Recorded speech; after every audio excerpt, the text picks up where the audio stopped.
Fear is a state of mind. जो डर होता है ना, वो हमारे दिमाग के सोचने का एक तरीका होता है। ज़्यादातर केसेस में वो रियलिटी नहीं होती, हमारा एक थॉट होता है जिसका जन्म ही हमें कमज़ोर बनाने के लिए होता है। उसका बेसिस ये होता है कि हम कमज़ोर हो जाएं। जैसे कई बार बचपन में आपके माता पिता आपको कई बार अंधेरे से डराते होंगे, भूतों से डराते होंगे, ताकि आप समय पे सो जाएं, समय पे खाना खा लें।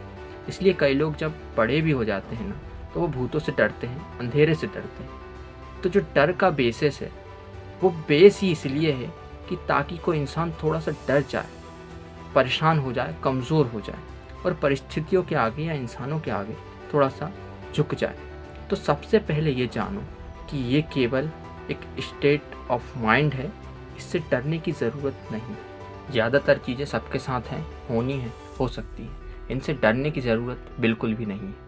इनसे डरने का मतलब है अपने आप को कमज़ोर बनाना, अपने आप को इनएक्टिव बनाना, ताकि ये आपके ऊपर हावी हो जाए। और दोस्तों, डर भी दो तरह के होते हैं। एक तो होता है लॉजिकल फेयर।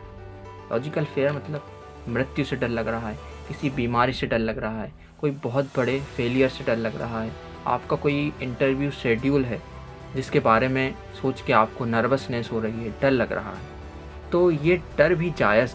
मतलब ये चीज़ें ऐसी होती हैं जो सबके साथ होती हैं। मृत्यु सबकी होती है, बीमारी लगभग सबको फेस करनी पड़ती है। कई लोगों को बहुत बड़ी बड़ी बीमारी फेस करनी होती है।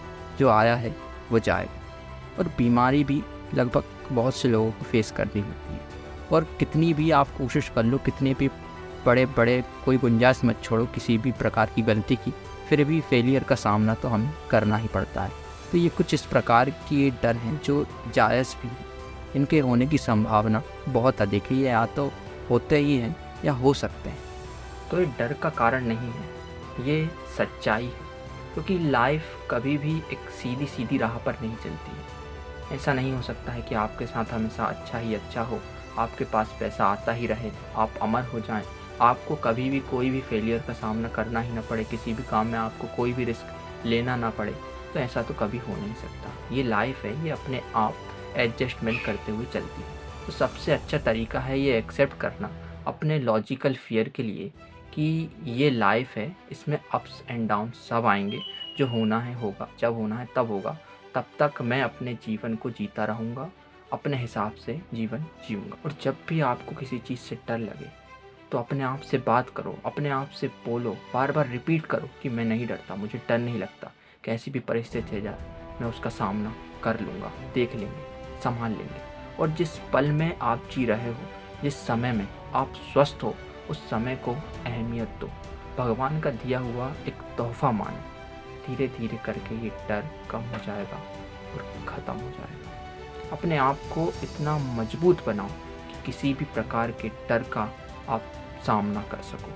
अब बात करते हैं थोड़े इनलॉजिकल फेयर की, कि अंधेरे से डर लग रहा है, भूतों से डर लग रहा है, कोई डिसीजन लेने में डर लग रहा है, कोई चॉइस को सेलेक्ट करने में आपको डर लग रहा है, घर से बाहर निकलने में डर लग रहा है। तो दोस्तों, ये तो इनलॉजिकल फेयर हैं, जो केवल एक डर की आदत है। आपकी डरने की आदत बन गई है, आपकी नॉर्मल लाइफ से कुछ भी ज़रा हटके होता है तो आपको डर लगने लगता है।